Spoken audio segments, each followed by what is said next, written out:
Muy buenas tardes a todos, bienvenidos a ICEAD Online. Es un gusto que esta tarde nos estén acompañando nuevamente en la primera conferencia del año 2021. Este día pues vamos a estar tratando de un tema bastante interesante. En esta ocasión la conferencia se denomina Innovando con Wake Up Brain. Y a continuación los dejo con el vicerrector de ICEAD, el licenciado José Eduardo Escobar, para que nos cuente un poquito más sobre esta conferencia de este día. Muchas gracias, Roxana. Buenas tardes a todos. Un gusto saludarlos nuevamente. Pues como bien dice Roxana, estamos iniciando con pie derecho este ciclo de conferencias que hacemos siempre cada año y consideramos de mucho valor poder traer este tema tan importante que es cómo aprender a innovar a través de diferentes metodologías. Vamos a ver una específica en que pues en esta ocasión nuestro colega Guillermo Solano nos va a explicar desde Colombia una metodología específica que ellos han desarrollado, pues en este contexto que nos encontramos con tanta incertidumbre, con tantos retos, con tanta necesidad de poder ver cómo salir adelante, creemos que el tema de la innovación y cómo hacerlo fácil y práctico será de mucho valor para ustedes como profesionales que siempre están pendientes de aprender nuevos temas y de cómo poder generar valor en sus empresas. Así que para dar inicio a esta conferencia, voy a presentar a nuestro invitado de honor. En esta ocasión nos acompaña Guillermo Solano. Guillermo es ingeniero electrónico, tiene una especialización en economía y una maestría en innovación y gestión de conocimiento. Asimismo, es creador de la metodología y el juego Wake Up Brain, que ha sido utilizado por diferentes empresas en todo el mundo para acelerar procesos de innovación. Es director del Centro de Innovación con base en Bogotá y director de la red Wake Up Brain Academy, presente en 6 países de América. Es fundador y coordinador de la red Iberoamericana de Innovación. Asimismo, es autor del libro Innovación para Cabezas Cuadradas y ha diseñado grandes proyectos para fomentar la innovación en organizaciones y personas en diversos países. Así que pues démosle la bienvenida a Guillermo. Gracias por tu espacio. Un saludo. ¿Cómo estás, Guillermo? Si nos haces el... Listo, ahí estás, ya está. ahí estás. Pues un gusto estar aquí, que me alegra muchísimo estar en una sesión de estas para hablar de innovación y para jugar un poco con lo que hasta ahora hemos creído que son las rutas ideales para innovar. Perfecto, Guillermo. Quizás antes de darte la palabra y escuchar la conferencia, hacerle un mensaje recordatorio a nuestras audiencias, que por favor en la parte de preguntas y respuestas, si tienen alguna consulta o alguna pregunta, poderla poner ahí. Si han visto una pregunta similar, la pueden votar. Al final de la sesión, las preguntas más votadas serán las que vamos a preguntarle a Guillermo al respecto para que nos pueda orientar. Así que damos inicio con tu conferencia, Guillermo. Bueno, perfecto. Mil gracias, licenciado, y muy buenas noches a todos o muy buenas tardes. Vamos a hablar de innovar y pues una cosa que sí trato yo de hacer al final del día es no hacerlos pasar por la tortura de tener que ver muchas diapositivas de PowerPoint, con lo cual hoy está vetado el PowerPoint y no vamos a ver ni una sola diapositiva, no tenemos slide. Espero que eso sea una buena noticia. A quienes les parezca una buena noticia me pueden escribir el número 1 en el chat, porque además quiero interactuar con ustedes un poco más. Entonces quiero ver que pueden usar el chat de aquí de Zoom, donde me pueden escribir numeritos. Y lo primero es que me escriban, por favor, en el chat el número 1 para que... Ok, está bien, los voy a dejar descansar del PowerPoint. Y vamos a hacer esto un poco más interactivo y para eso me he puesto mi guante. Este es un guante simbiótico que es hecho de lo mismo que está hecho Venom. Si alguien me puede decir en el chat en qué serie o en qué cómic aparece Venom, también podemos darle un punto extra. Perfecto, bien, bien, bien. Ok, bueno, pues este guante se apodera de mí los martes y eso, él es el que normalmente toma las riendas de una reunión como esta. Yo no quisiera llamarlo conferencia, como lo ha llamado el licenciado Escobar, pero está bien, puede ser una conferencia. Y también voy a hacer algo, es que voy a compartir la pantalla porque voy a hacer dibujitos. Para esto tengo este lápiz acá. Entonces les voy a proponer que hagamos algo distinto hoy y que hagamos dibujos. Para eso voy a compartir con este botoncito mágico la pantalla. Si en este momento están viendo una pantalla en blanco, salvo porque dice arriba innovación, alguien que me diga, sí señor, se está viendo la pantalla en la que dice solamente innovación, o me pueden escribir solo sí. Se mira la pantalla negra con la palabra innovación. Perfecto, listo.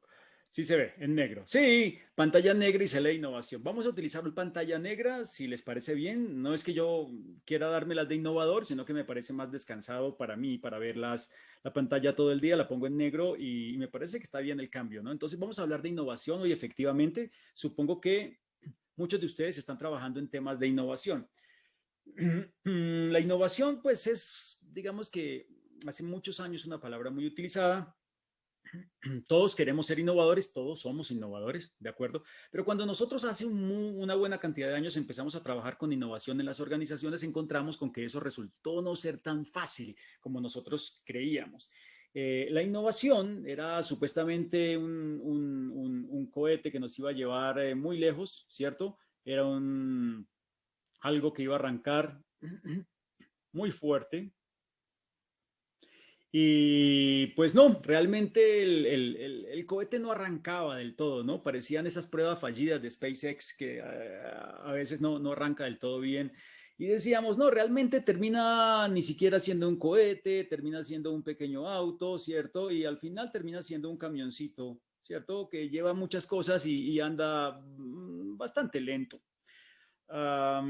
Y decíamos, ¿qué es lo que está pasando? ¿Por qué nosotros pretendemos echar a andar la innovación en esta organización y finalmente tiene tantos tropiezos? Era una de las cosas que nos preocupaba muchísimo, esta conversión de naves maravillosas en camioncitos viejos que no marchaban tan velozmente. Nos encontramos con varias cosas que estaban sucediendo allí, pero principalmente, o sea, de todas las cosas que pasaban, nos decían, mire, la innovación no marcha primero porque no hay suficiente presupuesto.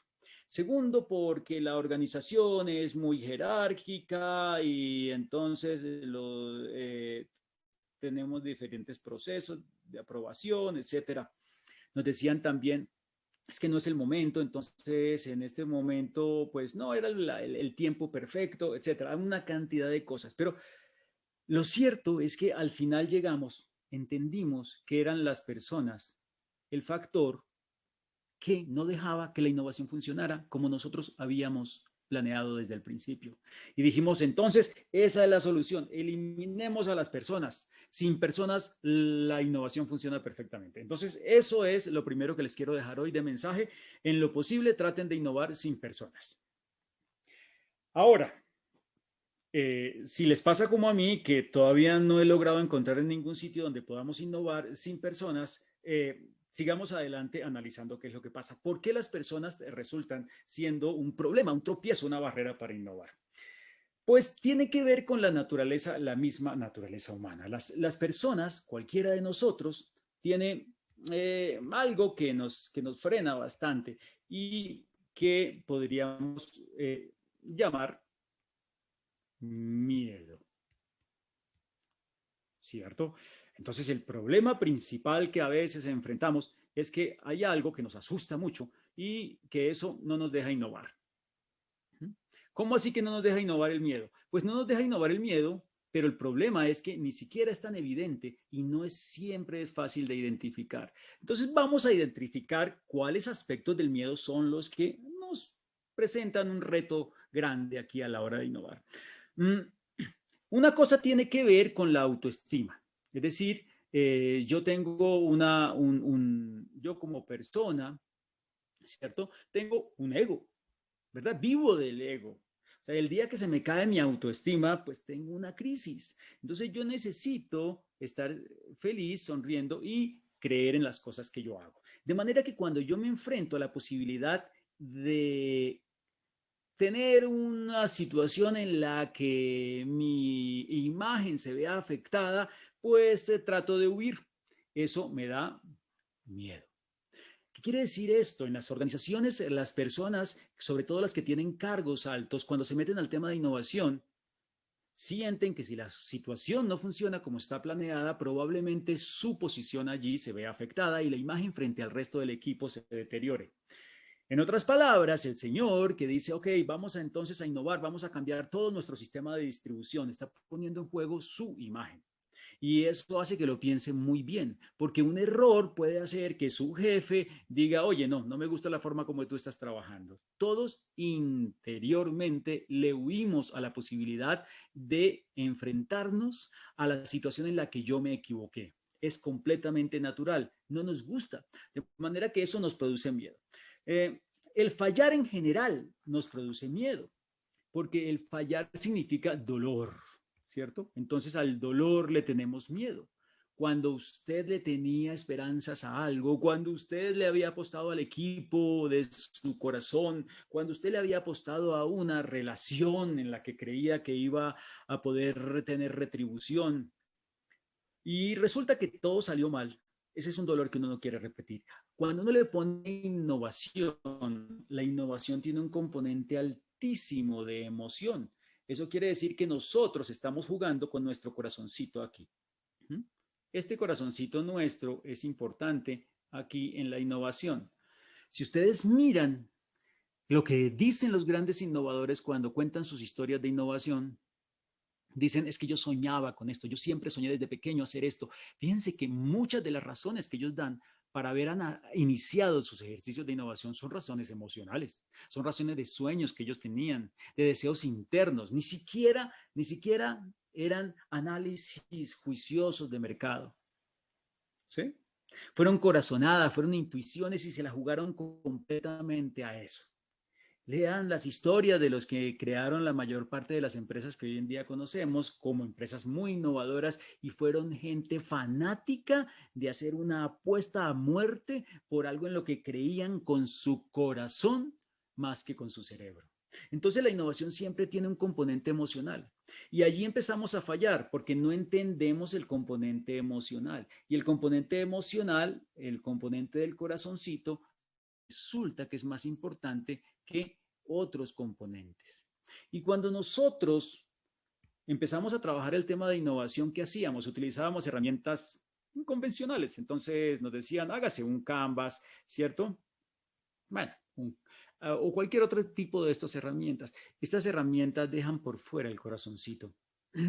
No hay ninguna de estas áreas del Canvas que diga, ¿y qué es lo que a usted más le motiva? ¿Qué es lo que a usted más le mueve? ¿Qué es lo que a usted le hace brillar los ojos? ¿O han visto algún Canvas que en alguna de las áreas pregunte eso? No. La ruta por la que nos han llevado en la innovación normalmente es solamente de lo que llamamos nosotros el lado izquierdo del cerebro. Si nosotros pintamos nuestro cerebrito, podríamos imaginarnos que el cerebrito es así. Tiene un lado izquierdo y un lado derecho. ¿Sí? Voy a cambiar este orden. No me gustó cómo quedó. Voy a poner un lado derecho. Un lado derecho rojito. Y voy a poner un lado izquierdo azul, que me gustan más estos colores así. El lado izquierdo suele ser el lado analítico. Entonces, cuando usted va a innovar y lo que le enseñan a usted en la mayoría de las facultades es haga un análisis de mercado, mire su potencial, por favor, mire si está generando suficiente diferenciación, si su modelo de negocio es sostenible, si los ingresos calculados justifican la inversión, etcétera, etcétera, etcétera. Pero también hay un lado derecho, que quiere decir, oye, ¿y eso que tú quieres hacer te gusta? ¿Te emociona? Solemos olvidar esta parte. Entonces, ¿qué tenemos nosotros? Un análisis incompleto. Un análisis incompleto que solamente tiene en cuenta la mitad. Por eso cuando nosotros vamos a hacer innovación nos encontramos que estas personitas que sufren de miedo, que sufren de aversión al dolor, porque somos humanos, resulta que ellos mismos se oponen a la innovación. Pero no crean que se oponen con carteles a la entrada de la empresa. No crean que ellos se oponen de frente. La oposición es sutil. ¿Cómo funciona la oposición? La oposición sutil funciona con el principio de la piedra innovadora. Entonces les voy a contar el principio de la piedra innovadora. El principio de la piedra innovadora es que si tenemos aquí una piedra, imaginémonos esta piedra, esta roca lleva aquí mucho tiempo, pero ella quiere innovar. Entonces hace un plan de innovación. El problema con ella, el problema que tiene esta roquita que está aquí en el pasto durante hace muchos años, es que no tiene suficiente motivación. Entonces, ¿qué hace la roquita? La roquita, para poder mantener su autoestima, justifica por qué no se ha movido de allí. Y lo que hace es que siempre explica por qué es mejor idea dejar las cosas como están. Entonces el principio lo que dice es, siempre es más fácil convencer a todo el equipo de dejar las cosas como están. Esta es la forma como se hace oposición. No se hace oposición diciendo no quiero que se haga innovación, no. Se hace oposición diciendo quiero que se haga innovación, yo soy el gerente más innovador, apoyo la innovación. Ahora, antes de sacar adelante este proyecto deberíamos ponerle un poco pausa para que analicemos lo siguiente, para hacerlo aún mejor. Por favor, hagamos entonces una matriz y de alguna manera luego uno dice, oh, atención, porque aquí nosotros ya habíamos probado algo de este estilo y lo que podemos estar haciendo es enfrentándonos a una situación en la que podemos nosotros estar poniendo en riesgo la posición actual de mercado. Y la gente dice, oye, sí, tienes razón, qué forma de razonar tan coherente, tan seria, tan profunda, tan bien fundamentada. Entonces, ¿qué nos hemos encontrado nosotros en las organizaciones? Que es imposible identificar quién se está oponiendo a la innovación. Por eso, cuando uno hace una encuesta y pregunta por qué en esta organización la innovación marcha tan despacio, las respuestas tienen que ver con cosas externas al corazón. Tienen que ver con, oye, es que no hay suficiente presupuesto, es que no es el momento, como les decía, es que nuestra posición de mercado nos exige ser un poco más conservadores, es que dejamos ese proyecto para más adelante porque tenemos otras prioridades. ¿Quiénes son los que hacen innovación más rápido? Son gente irresponsable. Son gente que no piensa demasiado las cosas. Y atención que yo no les estoy diciendo que se comporten así, faltaría más. Pero eso es lo que ha movido el mundo. Lo que ha movido la innovación a lo largo de la historia es un montón de irresponsables que son capaces de montarse en una máquina que según ellos va a volar y donde ninguno de ustedes se montaría hoy en día porque las probabilidades de que eso vuele son mínimas. Son locos que de alguna manera creían en algo que les funcionó en muchísimos casos por suerte. Accidentes y demás. Entonces, muchos de los grandes inventos ni siquiera estaban destinados al éxito. Eran Cristóbal Colón diciendo yo voy a llegar a Asia y encontrándose con América en la mitad. Eso lo hemos ignorado durante muchísimo tiempo. Entonces, ¿qué nos pasaba a nosotros? Nosotros nos encontrábamos con situaciones en las que le planteábamos a un equipo, ¿cierto? Un problema. Entonces les decíamos, este es el problema que tenemos nosotros en la organización, señores. Y ellos estaban reunidos en una mesa, ¿cierto? Y nos decían, yo creo que este problema se soluciona así. Y el otro decía, yo diría que que la mejor idea para solucionar este problema es esta que estoy dando yo acá. Y esta que estoy dando yo acá. Y alguien más proponía otra idea. Y las ideitas que proponían ellos para solucionar estos problemas realmente eran las mismas ideas que este señor ya tenía desde antes. ¿Y esto qué hacía? Esto lo que hacía era que al final nosotros, aunque teníamos a la gente muy contenta porque teníamos en un informe todas las ideas que ellos habían dado, y cuando uno ve la idea que uno dio puesta en algún sitio, nosotros en el fondo sabíamos que los estábamos estafando, que lo que estábamos entregando allí eran ideas muy malas, eran ideas que eran muy convencionales y que además no eran originales. Esto no tenía solución. Esta situación por ninguna parte tiene solución. Finalmente, por error, casualidad y accidente, empezamos a probar con algunas cosas que no habíamos probado antes. Y eso con lo que probamos, esto fue algo maravilloso, que fue juegos. Y los pusimos a jugar en un entorno donde la gente no suele jugar, que son los entornos de las empresas, emprendedores pequeños o empresarios grandes. Los pusimos a jugar. ¿Pero cómo los pusimos a jugar? No es fácil usar el juego para lograr procesos efectivos en las organizaciones. Es muy fácil meter la pata, que es el término universalmente aceptado para cuando se cometen errores en la innovación. Y lo que hicimos nosotros fue aprender así, con el error, con la prueba, con el intento y el experimento. Por ejemplo, en algunos casos dijimos, ok, vamos a hacer una cosa, vamos a dar un premio para la idea más creativa, ¿cierto? ¿Y qué hicimos nosotros en ese caso? Creamos un escenario terrible. ¿Por qué? Porque cuando nosotros premiamos a alguien diciéndole que su idea es la más creativa, estamos diciéndole a los demás que su idea no es tan creativa como la original que propuso el ganador. ¿Y con cuál criterio tienes tú la capacidad de dar un veredicto como ese? No existe, es completamente injusto. Y empezamos a encontrar que eso lo estaban haciendo muchas organizaciones y hacían el concurso de ideas para fin de año. Y lo que nosotros encontramos es que pasaban varias cosas. Encontrábamos que primero, ese tipo de escenarios creaban un ganador y múltiples perdedores. Eran el escenario peor, era el escenario indeseado, donde teníamos gente que no terminaba motivándose por la innovación porque le habían dicho que sus ideas no eran suficientemente creativas. Encontrábamos escenarios donde este tipo de cosas les decían a la gente, ok, si tú eres innovador, entonces lo que vamos a hacer es que te vamos a dar un premio. Te vamos a dar, como eres un gran innovador, te vamos a dar este premio y te damos una bolsita de dinero, ¿cierto? Porque tú eres muy innovador, eres Mr. Innovador y tú recibes un premio por haber hecho la mejor innovación. Terrible, error craso. Esto se llama motivación extrínseca y lo que hace es degradar la cultura de innovación.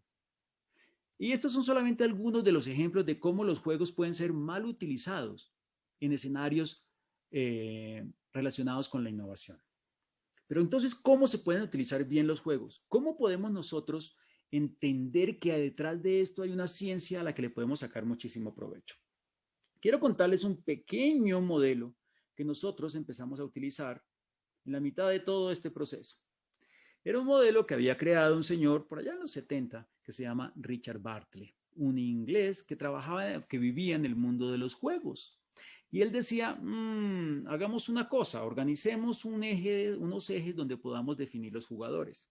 Esto que les voy a mostrar acá es una versión adaptada de su modelo. Miremos este plano cartesiano. En el eje vertical tenemos las ocasiones en las que las personas, ustedes mismos, se relacionan con otros, cuando juegan con otros.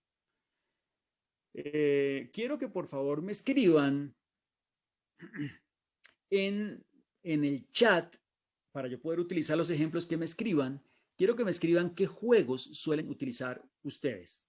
Ustedes pueden escribirme aquí deportes o juegos de mesa o juegos de video y los voy a leer aquí. Y también quiero saber un poco qué tipo de juegos esta audiencia maravillosa tiene. Gran Banco, perfecto, Jorge. ¿Cuáles juegos de mesa, Roberto? Cuéntame alguno de los que jueguen en tu casa o con los amigos.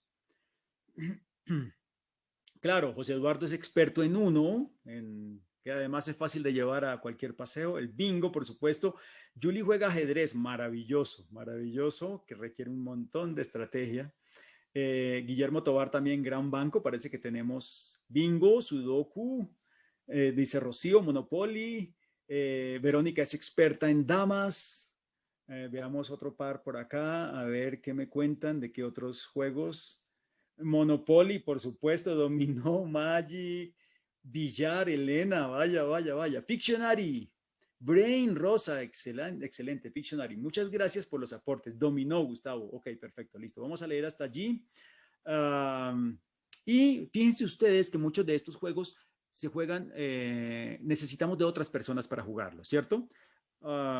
Supongo que hay una versión para jugar el dominó solo, pero no debe ser tan divertida, probablemente. Ahora, tenemos también las situaciones en las que yo me relaciono conmigo mismo, ¿ok? Ese es el eje vertical. En el eje horizontal estoy encontrando en qué me enfoco yo. O me enfoco, por un lado, en resultados, ¿sí? Hacia el lado izquierdo, o me enfoco en historias hacia el lado derecho. Fíjense esta herramienta que les va a servir muchísimo para entender los perfiles de las personas que participan en un programa de innovación. ¿Cómo tenemos nosotros entonces estas categorías? Miren, cuando ustedes se relacionan con otros, ¿sí? Cuando ustedes juegan con otras personas juegos, pero juegan buscando resultados, o sea, estamos en este cuadrante, en el cuadrante de arriba a la izquierda, es probable que ustedes sean de los que quieren ganarle a otras personas, ¿cierto? O sus amigos, piensen en esos amigos que uno tiene que son fanáticos de ganar, ¿no? Entonces, ellos son lo que podría llamarse un competidor, son competidores, ¿cierto? Entonces, el competidor lo que busca es ganar. Y dice, ¿y si no, para qué estamos jugando? Pues por supuesto que quiero ganar, ¿cierto? Eso es lo que yo hago cuando me siento a jugar ajedrez, quiero ganarle al otro, ¿de acuerdo? Ese es un competidor. Esa es una categoría. Pero ¿qué pasa cuando las personas juegan con otros y no se enfocan en ganar, sino que lo que se enfocan es en buscar historias, la creación de historias? Eso es lo que se llama en el perfil de los jugadores un colaborador. Un colaborador lo que busca es no necesariamente ganar, sino tener una excusa para juntarse con los otros. Muchos de ustedes no son tan competitivos, sino que sacan el juego porque dicen quiero pasar un buen rato con mis amigos y lo importante es las historias que yo construyo y las anécdotas y me burlo de ti, te hago un poco de bullying y la verdad al final ni me acuerdo quién ganó. Inclusive dejo ganar al otro porque si no, entonces yo soy el que se lo tiene que aguantar enojado toda la semana. Ahora, cuando juego enfocado en mí mismo, tengo dos perfiles. Por un lado, si construyo historias es lo que se llama un explorador. Un explorador es el que busca siempre nuevas experiencias. Fíjense lo importante en innovación, este perfil. Entonces, el explorador es el que quiere saber la respuesta, el que juega juegos para resolver el misterio, el que juega un sudoku hasta encontrar cómo le cuadra todo, el que quiere verse el último capítulo de la serie porque no soporta ver saber en qué termina.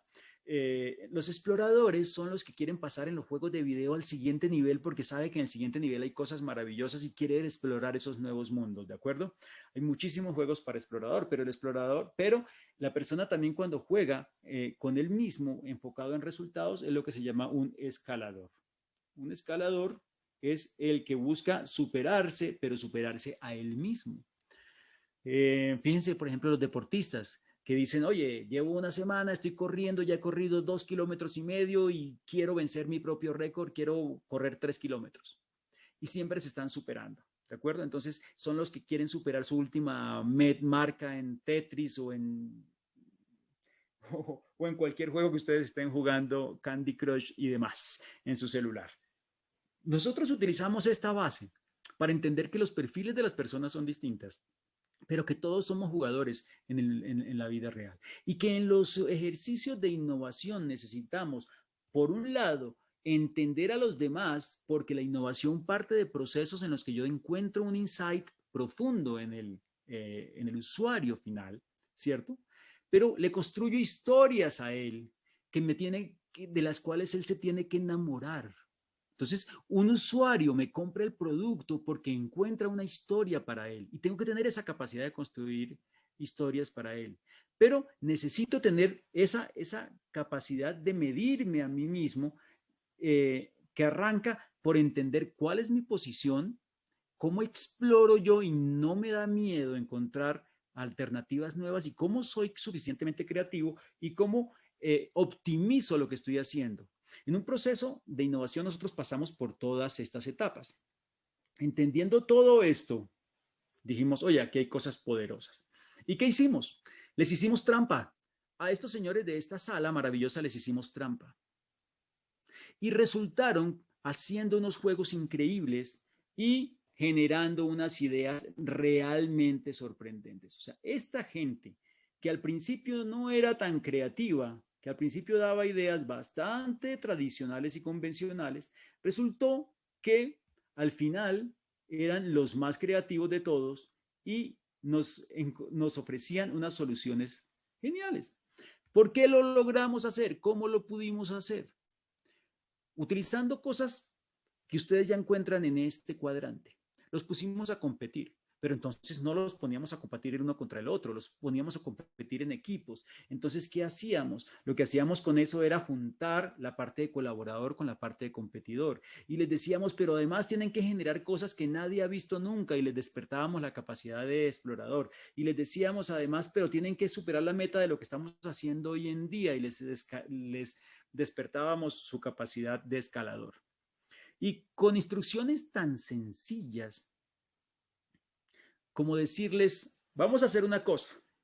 Les proponíamos para que ustedes se imaginen un juego que les proponíamos. Les decíamos, vamos a hacer una cosa. Dividamos esto en 3 equipos. Escojamos 3 tipos de usuario a los que nos estamos dirigiendo en este momento. Y les dábamos a cada uno un canvas, por ejemplo. Y les decíamos, invéntese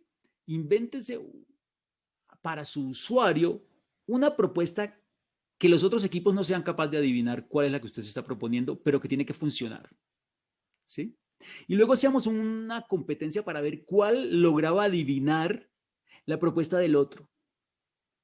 Y entonces los demás hacían canvas tratando de adivinar, mire, yo creo que le está proponiendo para el segmento de adultos, está proponiendo este producto o este servicio y lo plasmaban en su canvas. O si no, está proponiendo este otro servicio que yo creo que él piensa que no se nos va a ocurrir y ese es súper novedoso y lo proponían. Y resulta que al final de estos ejercicios teníamos 20 o 25 canvas con propuestas súper innovadoras del negocio enfocados en aquellos segmentos de mercado en los que estábamos interesados, que habíamos logrado crear en 1 hora y media de juego que normalmente nos hubieran tomado 3 o 4 semanas de trabajo y hubieran salido muy aburridos, hubieran salido bastante estándar, bastante previsibles. Pero como aquí estábamos jugando a que tú no me puedes adivinar, entonces yo tomo unos riesgos muchísimo mayores que los que tomo cuando hago una sesión tradicional de discusión. Y esas son las trampas que nosotros empezamos a hacer. Y todo esto, dijimos, estamos despertando desde el cerebro. Le pusimos Wake Up Brain, en su momento le pusimos Wake Up Brain y creamos todo un modelo alrededor de eso. Hicimos, de hecho, un juego completo. Hoy en día ustedes pueden ver que este juego está disponible. Es un juego físico con el cual nosotros hacemos, realmente es como una base de juegos con el cual nosotros hacemos más de 300 juegos distintos. Son unas tarjetas grandotas que la gente utiliza, que tiene tarjetas de estas rojas, que son el Consejo de Sabios, o de estas azules, que son tarjetas de inspiración. Y las utilizamos para hacer ejercicios múltiples en las diferentes etapas de un proceso de innovación.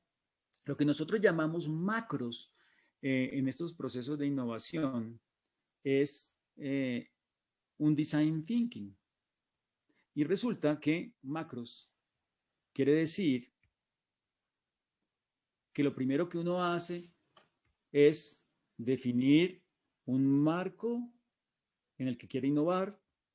Lo segundo que uno hace es ampliar el conocimiento. Lo tercero que uno hace es comprender y concretar. Y en comprender es donde salen los insights.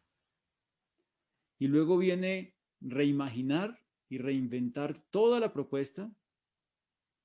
Y luego sigue optimizarla utilizando prototipos. Y finalmente viene el show. Que el show es mostrarlo y validarlo con el usuario real. Pero descubrimos que este proceso, que es puro design thinking, nos permitía diseñar juegos para acá. O sea, hay juegos para cada una de las etapas. Ustedes pueden pensar en juegos para que a la gente le quede más fácil definir el marco, juegos para que a la gente le quede más fácil hacer entrevistas, hacer investigación y ampliar el conocimiento, juegos para que la gente logre identificar insights, juegos para que la gente genere 10,000 veces más ideas, juegos para que la gente prototipe rápidamente y encuentre las debilidades de la idea, y juegos para presentar la idea al mercado mucho más rápidamente.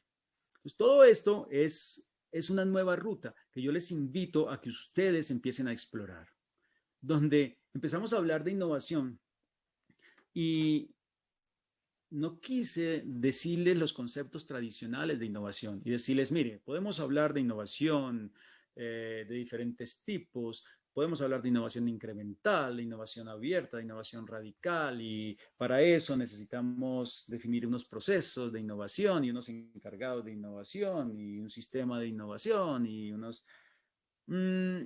Eso se puede hacer. Ustedes en un libro aprenden eso y muchos de ustedes de hecho ya utilizan parte de estos procesos para hacer innovación.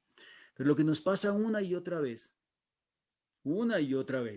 es que eso que está en el libro se estrella con la realidad. Y se estrella con la realidad, ¿por qué? Porque la gente está en la mitad. Porque esta personita tiene miedo. Porque esta personita necesita sentirse en un entorno de confianza. Y por allá en el siglo XVII un señor publicó un libro que se llamaba Homo Ludens. El libro, ¿no? El señor se llamaba Huizinga. Y en Homo Ludens presentaban por primera vez un concepto muy bonito que se llamaba el círculo mágico. Decían que un juego es un círculo mágico y que dentro de ese círculo mágico las reglas son distintas, funcionan distintas a la vida real que está por fuera del círculo. Y que un juego es un círculo y que dentro de ese círculo estamos seguros. Y que yo cuando juego con alguien, yo sé que estoy seguro. Y cuando ese otro dentro del juego me ataca, yo sé que eso es solamente dentro del juego. Y eso nos pasa en Uno, eso nos pasa en Monopolio, eso nos pasa en cualquiera de los juegos que ustedes mencionaron. Pero cuando ya salimos de ese juego, volvimos a la realidad. Fíjense ustedes que el movernos entre un círculo y el otro nos permite entonces crear escenarios seguros para que la gente piense de una manera distinta. Y eso es todo un arte. Los invito a que exploren ese arte, exploren el arte de crear escenarios seguros utilizando juegos para que la gente se atreva a cosas que no se atreve normalmente. Esto era lo que tenía para contarles un poco de dónde nace todo esto de Wake Up Brain, porque es una alternativa muy interesante que puede complementar, ojo, no reemplazar, ¿no? Complementar aquello que ustedes han venido haciendo hasta ahora de innovación. Espero que les sea de utilidad. Van a tener mis datos si quieren saber un poco más de esto o si quedan algunas preguntas. De todas maneras, hay un tiempo para preguntas, licenciado, creo, ¿no? Así es, Guillermo. Muchas gracias por tu exposición. Creo que ha sido bastante interesante el cambiar el modelo de la presentación con un mapa conceptual bastante lúdico y bastante fluido.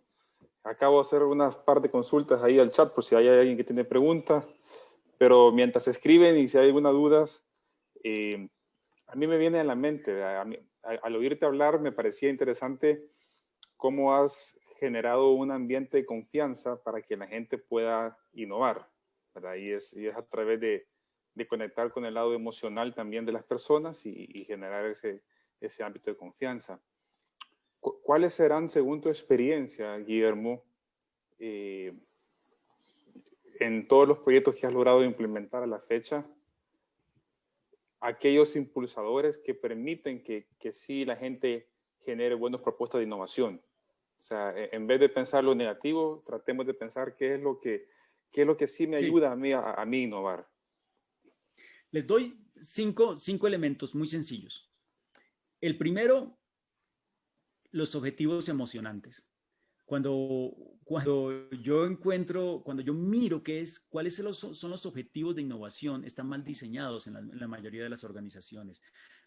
Los juegos son expertos, los que diseñan juegos son expertos en ponerte a ti objetivos emocionantes. Fíjate, el que se diseñó, no sé, el básquetbol, tú tienes que lanzar una pelota y encestarla en un aro que es poco más grande que la pelota. Eso es emocionante, cuando lo logras, puedes celebrar. La mayoría de desafíos de innovación están mal diseñados. Hay que pensar como un jugador, hay que proponer desafíos que sean emocionantes para la gente porque ponen a prueba sus capacidades, pero ellos saben que lo pueden lograr, pero está en ese pequeño límite que se llama la zona de desarrollo próximo. El segundo elemento es una cosa que nos enseñan muy bien los juegos y tiene que ver con medir el progreso. Tú en Monopolio, tú ves dónde vas y dónde va el otro. Los juegos son muy buenos mostrándonos el progreso.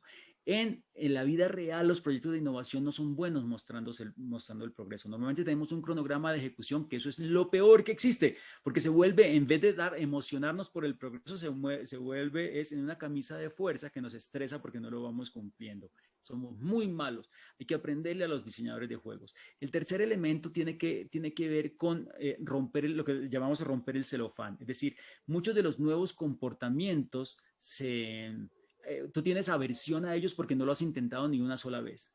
Luego, cuando lo intentas, resulta que se rompe por completo la aversión y el miedo inicial. Entonces, los juegos ayudan muchísimo para que esas primeras, sobre todo la adopción de nuevas tecnologías, se logren mucho más fácilmente a través de una rutica que se llamaba onboarding en el diseño de juegos. El cuarto elemento es el equipo. El equipo es fundamental. Cuando la innovación es un juego de equipo y armar buenos equipos no implica la mejor gente, no, implica la gente con la que uno quiere innovar. Ahí hay un error tradicional y es que si ustedes recuerdan tal vez los recuerdos más bonitos que tienen de cuando participaban en torneos en la universidad o en el colegio era porque ustedes estaban con sus amigos. Eso es fundamental. Uno tiene que sentir que está con la gente con la que quiere hacer innovación. Y finalmente, hay un truco cuando uno juega muchos juegos y es averiguar más, conseguir más información. Y ese es uno de los trucos fundamentales si uno quiere tomar decisiones adecuadas, es siempre antes de que acabe el día multiplique por 2 la cantidad de información que tiene y eso le permite estrategias mucho más ganadoras. Perfecto, Guillermo. Muy agradecido por tus respuestas. Ya se empiezan a ver un par de preguntas de la audiencia. Voy a tratar de compartirte algunas de ellas, fíjate. Alex pregunta que si se hace un test al inicio para identificar los perfiles de los diferentes participantes. Sí, pero sabes que no, normalmente no lo utilizamos. Es decir, se puede hacer el test, pero luego lo ignoramos por completo, Alex. Porque cuando uno diseña una sesión de estas, no nos interesa saber si hay 1 o hay 10 de cada perfil. Porque con solo uno que haya, tú tienes que diseñar la sesión para que él se enganche. Eso es lo primero que tienes que saber. O sea, de nada te sirve a ti decir, oye, mira, es que solamente hay un competidor y hay 30 colaboradores. Entonces diseñemos el taller solamente para colaboradores. Eso está mal. Tienes que diseñarlo pensando también en ese solo competidor. Entonces lo que uno hace es diseñar inteligentemente para que todos se enganchen por algún lado al proceso. Y por eso te digo que lo hacemos, pero luego lo ignoramos, porque inclusive si hay minoría, lo respetamos y le diseñamos a esa minoría también la experiencia. Entonces, en últimas, casi que podríamos haberlo hecho sin hacer ningún tipo de test inicial, ¿ok? Ok. Luego hay un par de preguntas que están bien vinculadas, las tres, tanto Verónica como Elena como Víctor. Fíjate que ellos me hacen la consulta. Como que qué consejo se puede dar para lograr que la innovación pueda ser tomada en cuenta en una empresa o organización donde el ambiente es totalmente cerrado y hay poco espacio para poder proponer o presentar ideas innovadoras. Está vinculada esa pregunta en cómo lograr una transformación cultural para que los directivos otorguen la suficiente apertura para innovar. ¿Cómo ves ese llamado que se siente que quieren pedir hacia arriba ese espacio para la innovación? Sí, han pasado muchas cosas en los últimos años. Los juegos que antes eran algo que uno no veía en las organizaciones, hoy en día se ven muy frecuentemente. El mismo Lego, por ejemplo, el Lego Serious Play y otros juegos han traído una nueva imagen a los juegos dentro de las organizaciones. Algo que antes se veía como algo que no se deseaba tener en una organización, hoy en día inclusive se busca. Entonces, eso es una primera cosa a tener en cuenta, y es que los juegos hoy en día son bien recibidos en muchísimas organizaciones y la tendencia es que siga creciendo. El concepto de gamificación es un concepto que ha ido ganando terreno en muchísimos frentes, por ejemplo, el de recursos humanos o desarrollo humano. Entonces, los juegos han ido tomando espacios importantes en las organizaciones. Primera cosa es aprovechar eso. Lo segundo es, estos 5 consejos que les acabo de dar funcionan muy bien para organizaciones que son cerradas. Si nosotros empezamos a cambiar el objetivo, fíjense que jugar no significa, oye, los reunimos en una sala y sacamos las cartas. No, diseñar inteligentemente significa que yo puedo hacer un juego sin que nunca en el que nunca saque las cartas. Simplemente teniendo la lógica del jugador, yo puedo llevarlos a que exploren nuevas oportunidades. Si son muy competitivos, yo puedo apoyarme en esa competitividad para que ciertas áreas empiecen a tomar más riesgos porque las están comparando con otras áreas. Si son muy apegados a su posición en el mercado, los puedo hacer muy competitivos, hacerlos conscientes de esa competencia con el externo, con el enemigo externo. Es un gran elemento de juego. Fíjense que hay muchos juegos que son colaborativos y que uno juega contra un enemigo externo, ¿no? Un malo que viene de afuera, y eso hace que nosotros nos motivemos también. Entonces hay muchos elementos que lamentablemente por el tiempo aquí no alcanzamos a revisar, pero los mismos juegos nos proveen soluciones e ideas de cómo intervenir en este tipo de organizaciones, pero normalmente no es ir de frente porque rebotamos. Normalmente es encontrar algunas alternativas más sutiles y más inteligentes. Ok. Siempre sobre cómo se debe desarrollar esta metodología, preguntan, ¿será que los jefes, gerentes, sería ideal que participen con sus colaboradores en ese tipo de juegos? Lo preguntan porque hay veces que hay ciertos colaboradores que se sienten intimidados porque está su jefe con ellos jugando este tipo de juegos. ¿Cuál es tu experiencia en esa vinculación de cómo desarrollar innovación en equipos donde están las jerarquías también trabajando ahí con ellos? Sí. Pero mire, mi experiencia es esta. Mi experiencia es que es peor sin el juego. O sea, yo no les digo que el juego solucione todo en todas las organizaciones, ¿no? Ustedes tienen el criterio para saber dónde lo aplican y en qué momento. Pero siempre les digo que con el juego se logra más participación de la gente que sin el juego. Si hay una organización, si hay una reunión en la que hay personas que no dan una opinión hasta que no miran a ver si el jefe está poniendo cara de que me gusta tu opinión, esas personas, cuando están jugando, se desinhiben muchísimo más. Fíjense que los juegos tienen una característica muy bonita, y es que los juegos tienen una cosa que se llama emparejador de egos. ¿Qué quiere decir emparejador de egos? Que la gente realmente se pone al mismo nivel. Y eso no se logra con consejos. O sea, ustedes pueden empezar una sesión y decir, bueno, aquí nos vamos a olvidar todos del cargo que tenemos, vamos a comportarnos todos como si fuéramos igual y tuviéramos el mismo rango. Eso se dice y todos dicen sí, sí, y luego nadie lo hace, porque eso no es una cosa que se controle. Pero piensen ustedes en esto. Piensen ustedes que una empresa hace un equipo de fútbol y participa en el torneo interempresas. Y en ese equipo de fútbol está un supervisor, el auxiliar, el mensajero, el jefe. Y cuando están jugando, ¿qué pasa? Que meten el gol y se abrazan sudados. Esas cosas no pasan en la oficina. ¿Por qué un juego hace que esas cosas pasen? Un juego hace que esas cosas pasen porque el juego es capaz de emparejar egos, de mostrarle a la gente lo que es. Los juegos son maravillosos, no se imaginan el alcance que puede tener un juego. Los juegos pueden transformar las relaciones en una organización. Si lo sabemos, si los entendemos, si los sabemos aprovechar bien. Si los usamos mal, se nos vienen en contra. Y son facilísimos. Los juegos son, perdón, lo estoy diciendo mal. Es muy fácil utilizarlos mal. Es muy fácil porque nosotros además no tenemos tanta exposición. En Latinoamérica no tenemos tanta exposición. Si ustedes miran el listado de los juegos que nosotros escribimos en cualquiera de nuestros países, son esos, el Monopolio, son las damas, son juegos básicos, sencillos, enfocados en una competencia básica, con poca estrategia, excepto el ajedrez, por supuesto. pero nosotros no tenemos esa cultura que tienen otras latitudes tan fuerte de juegos muchísimo más elaborados como los euros. Entonces nos falta un buen camino, pero afortunadamente hay mucha ciencia en este momento trabajando en traer todo eso para unos usos en los que nosotros no habíamos pensado. Entonces lo que les digo es que cuando uno tiene los juegos, aumenta su arsenal de herramientas. No es que sea mejor que las otras, por favor, entiendan eso. Hay momentos en que otras herramientas que no son juegos son mejores y nosotros mismos lo utilizamos así. Pero hay momentos donde la mejor herramienta es un juego. Y si uno no tiene esa herramienta, pues se quedó con un arsenal mucho más corto, ¿no? Chivísimo, Guillermo. Pues aquí ya para ir dando cierre, pregunta a alguien ahí cómo se puede aprender esta metodología.